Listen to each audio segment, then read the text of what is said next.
আসসালামু আলাইকুম রহমতুল্লাহ। বন্ধুরা সবাই কেমন আছেন? আশা করি সবাই অনেক ভালো আছেন।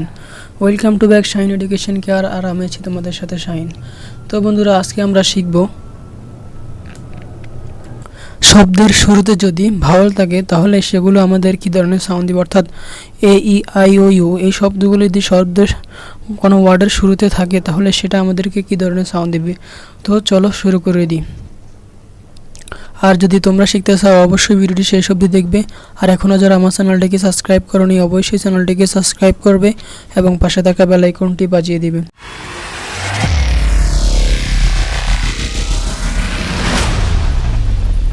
তো ফার্স্ট অফ অল প্রথমে এ সাধারণত এ হিসেবে উচ্চারিত হয়, তবে এর কিছু ব্যতিক্রম আছে যা এই ভিডিওতে জানাবো। এ যখন আই হিসেবে ব্যবহৃত হয় alert, A L E R T alert, A L O N E alone, A C T I V I T Y activity activity, A double C O U N T account, A M O U N T amount. A যখন আ হিসেবে ব্যবহৃত হয় A R T art, A R T I S T artist, A R M Y army, A R T I C L E article. এখানে নিয়ম বা rule মনে রাখতে হবে, একটা নিয়ম বা রুল মনে রাখতে হবে, সেটা হচ্ছে এর পরে যদি আর থাকে তাহলে সেটা অ এর মতন উচ্চারণ হবে।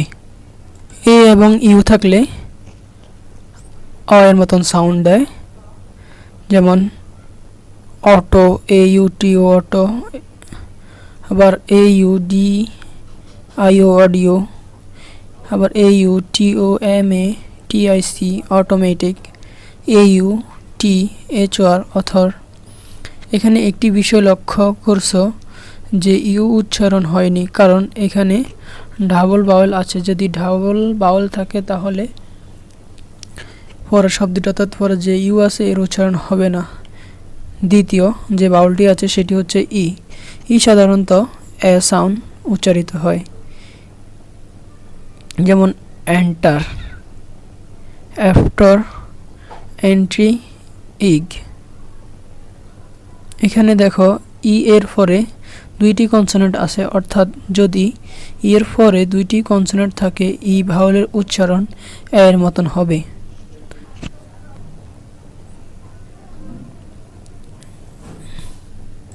আবার ই এর মতন উচ্চারণ হয়, যেমন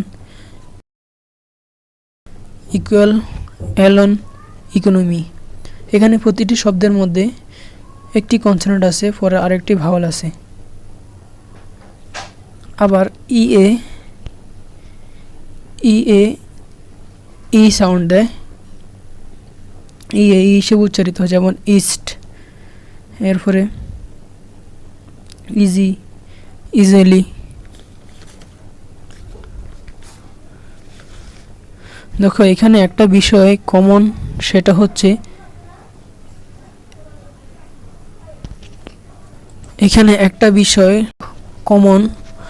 যে এস শব্দটি দুইটি ভাওয়ালের মাঝে আছে। এস শব্দটি যদি দুইটি ভাওয়ালের মধ্যখানে থাকে তাহলে সেটিকে আমরা বর্গের জয়ের মতন উচ্চারণ করতে হবে। আবার ই এ আই এর মতন সাউন্ড দেয়, যেমন আর্থ। এখন আসো, শব্দের শুরুতে আই থাকলে আই শব্দটি ই উচ্চারিত হয় করে। যদি ভিসিবি রুল কাজ করে তাহলে আয়ের উচ্চারণ আয়ের মতনই হয়। এখন আসো, শব্দের শুরুতে যদি আই থাকে আয়ের উচ্চারণ ই এর মতন হয়।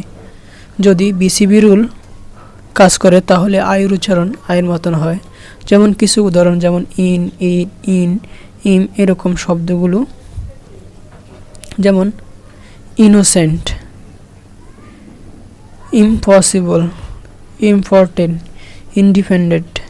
এখানে আয়ের উচ্চারণ হয়েছে ই এর মতন। যদি বিসিবি রুল কাজ করে তাহলে সেটা আয়ের মতন উচ্চারণ করবে, যেমন আইকন, আয়রন, আইস। তো বিসিবি কি সেটা সম্পর্কে আমার বিস্তারিত ভিডিও দেওয়া আছে, সেখান থেকে তোমরা দেখে নিবে। অর্থাৎ বিসিবি এবং সিবিসি সম্পর্কে একটি ভিডিও দেওয়া আছে, সেটা তোমরা অবশ্যই দেখে নিবে। এখন আসো, শব্দের শুরুতে যদি ও থাকে তাহলে সেটি অ এর মতন সাউন্ড দিবে। যদি বিসিবি রুল কাজ করে তাহলে সেটি ওই হবে। যেমন অপোজিট, দেখো এখানে এস এর উচ্চারণ বর্গের জয়ের মতন হয়েছে। আমরা বলেছি যদি দুইটি ভাওয়ালের মধ্যখানে এস থাকলে সেটির উচ্চারণ বর্গের জয়ের মতন হবে। দেখো এখানে ও, এরপরে এস, এরপরে আই আছে। এরপরে দেখো অবজেক্ট, এরপরে দেখো অপোজিশন। বিসিবি রুল কাজ করে তাহলে ওর উচ্চারণ ওই হবে। যেমন ওভার, ওপেন এবং ওশন। শব্দের শুরুতে যদি ইউ থাকে তাহলে সেটি দুই রকমের সাউন্ড দেয়, আ এবং ইউ। আ যেমন আমব্রেলা,